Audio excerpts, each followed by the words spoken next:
Google Stadia held their Stadia Connect event today, and well, I guess it was something. The Wii U and 3DS eShops are closing in over 40 countries very soon, and I really don't like it. And finally, a big Nintendo Switch game finally gets a release date, and it's sooner than I thought it would be.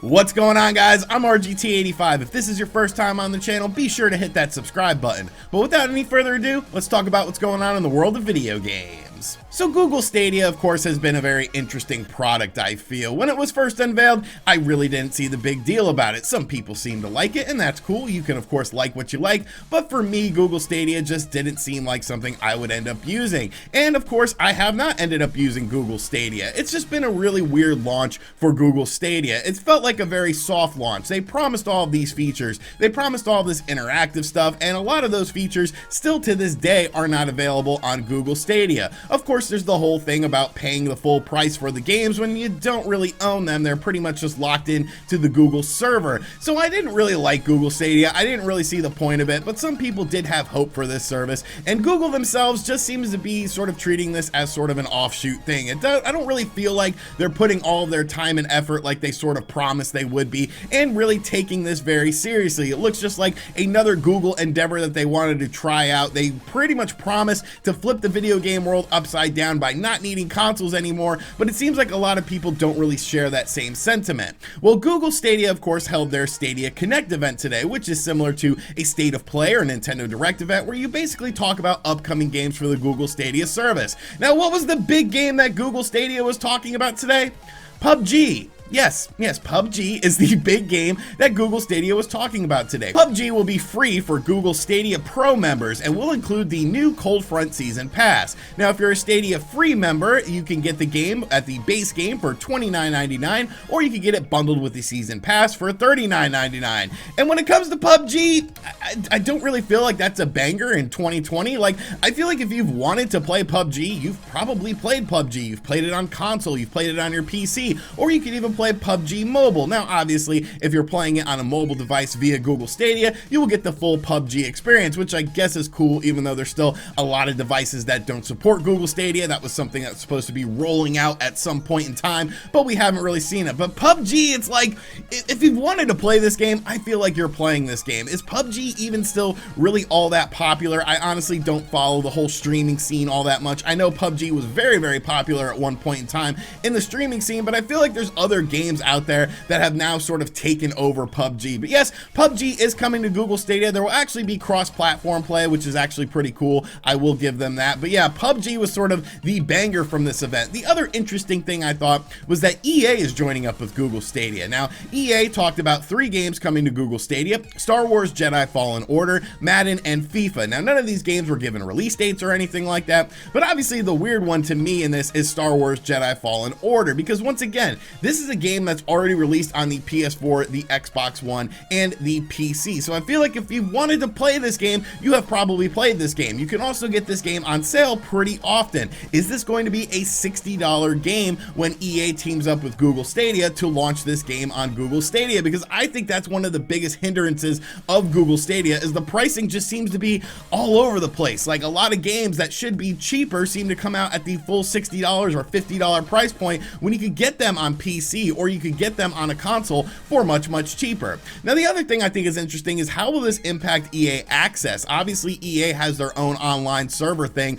for buying and purchasing games via PC. So is this going to impact EA Access? Some other games were shown as well, but really, the one takeaway I have from this is the main problem with Google Stadia. There's no exclusives. It's like, why should I be excited for Google Stadia when I could play these games on other devices? I could play these games on the PS4. I could play these games on the Xbox One. I could play them on my PC. I could play them on the Nintendo Switch. You're not giving me an incentive to be excited about Google Stadia by simply just putting other games on this system. And I know what you're saying. Well, RGT, you like talking about third-party games on the Nintendo Switch. And you're right, I do, because I think it's fascinating how these companies put these games on the Nintendo Switch. But the thing of it is, at the end of the day, people buy a Nintendo Switch to play the main Nintendo games, the Marios, the Zeldas, the Mario Karts, the Pokemons. Like, that's why people buy a Nintendo Switch. These third-party party games are really just sort of extras for a lot of Nintendo Switch owners. And that's why I like the Nintendo Switch, because you get these extras, plus you get those core Nintendo experiences. Same thing with PlayStation 4, Xbox One, you have these first party franchises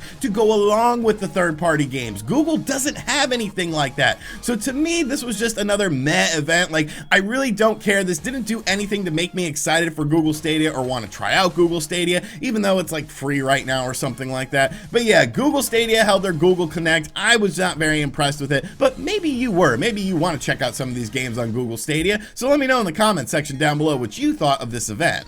Next up, let's talk about the Wii U and the 3DS eShops, because I still feel that these are great places to do things like buy games. Of course, you could do things on the Wii U and the Nintendo 3DS that you can't do on the Nintendo Switch. You want to play some N64 games or Nintendo DS games, you could download them via the N64 and Nintendo DS Virtual Console on the Nintendo Wii U and play these games, and they're actually really well done. Of course, on the 3DS side of things, there's Super Nintendo games if you have a new 3DS. Of course, you can also do things like Game Gear and Game Boy games. All of these systems are not available on the Nintendo Switch. So I definitely feel like the 3DS and the Wii U still hold a place in the marketplace. Of course, there's even indie developers that are still releasing games for the 3DS and the Wii U, granted in small amounts, but still there are a game here or two that end up coming out for this. Well, now there's a big problem going on, because Nintendo announced that in over 40 countries, the Wii U and the 3DS eShops will be shutting down. Users in the affected region will no longer be able to access the eShops to redeem a download code, re-download software, or update software. So Nintendo is basically encouraging people to take any such actions before July 31st, 2020, because that's when these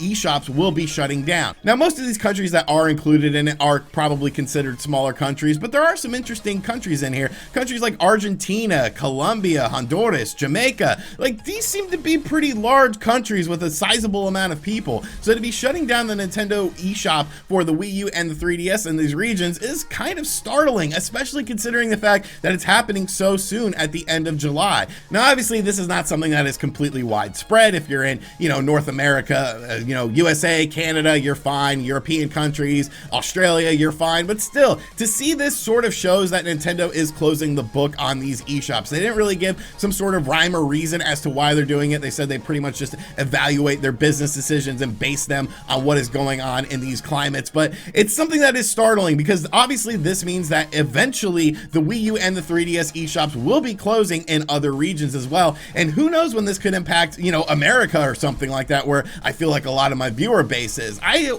really like this because the whole re-downloading software thing, that really bothers me, because now you've purchased these games and maybe you had to clear up some room because, the Nintendo Wii U only had 32 gigs on it. Maybe you needed to clear out some room for these games, and now you can't re-download these games. I'm not a fan of the all-digital future. I really fear it, to be honest with you, because so many games are going to be lost. You're already seeing it with things like the Wii, with the Rebirth series from Konami that they did on there, and now more games are going to be lost on the 3DS and the Nintendo Wii U in certain regions, because you won't be able to re-download these games again. I'll have a list to the full article that talks about this in the description box down below, so if you're in, a smaller country, you can see if your country is going to be affected. But really, I don't really like this, and I think it's sort of problematic, and it's really indicative of this all-digital future and why I don't like it.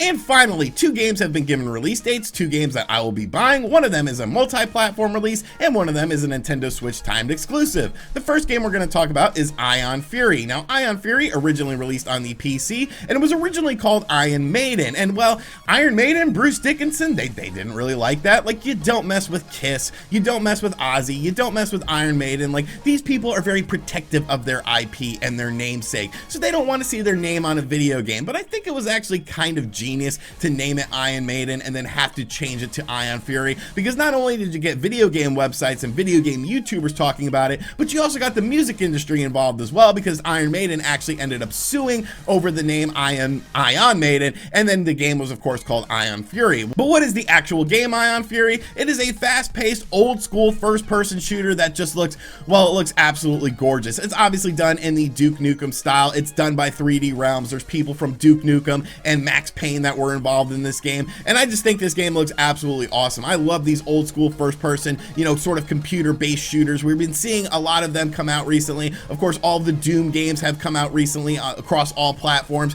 So this fast-paced, you know, first-person shooter craziness stuff really just sort of scratches an itch for me, and I love to see games like this. So I'm definitely very excited for Ion Fury. Now, Ion Fury will be coming out on the Nintendo Switch, the PS4, and the Xbox One very soon, as in May 14th. I wish I would have included this in my May Nintendo Switch games video. If you did not watch that video, make sure you guys check it out after this. But yeah, definitely a game I will be picking up in the month of May. Definitely a game we'll be reviewing on the channel, and something I'm really excited for. Now, the second game is actually something that we talked about yesterday. We talked yesterday about how the developer for Deadly Premonition 2 was going to share some news about the game this week, and well, this news was a lot more than I thought it would be. I honestly thought we were just going to get a new gameplay trailer for the game, but we actually got a release date for Deadly Premonition 2. Deadly Premonition 2 will be launching on the Nintendo Switch as a timed exclusive on July 10th, so really just a couple months away. It's actually right after my birthday, and I'm really super looking forward to this game because I love the original Deadly Premonition. It's so weird, it's so quirky, and they actually released a new trailer for Deadly Premonition 2,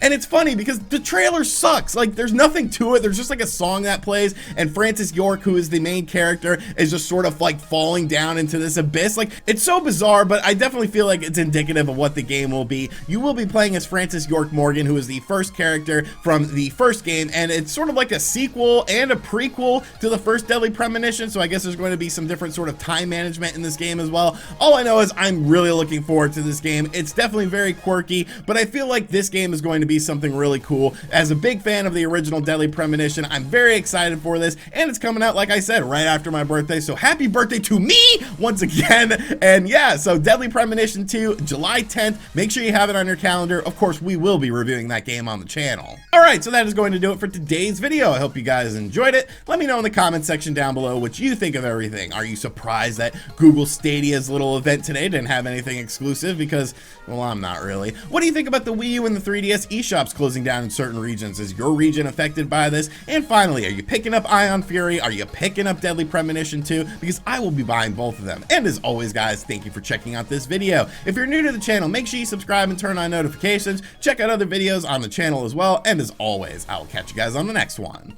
Later.